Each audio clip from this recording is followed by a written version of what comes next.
Digga, das ist so anders schon wieder. Boah, das ist schon anders auf Flo seiner. Man sitzt da viel näher am Lenker. Hey, du hast genau 23.000 Kilometer. Oha. Alter, wie Flo seine knallt.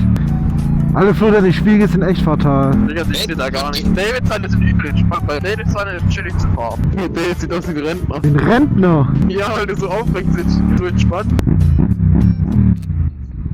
Oh, abgewehrt. Digga, man merkt aber bei deinem Motorrad echt, dass sie so 5 Drehmoment mehr als meine hat. Im ersten Gang vor allem. Weil meine hat 63 Newtonmeter oder 64 und deine hat 69 oder 68.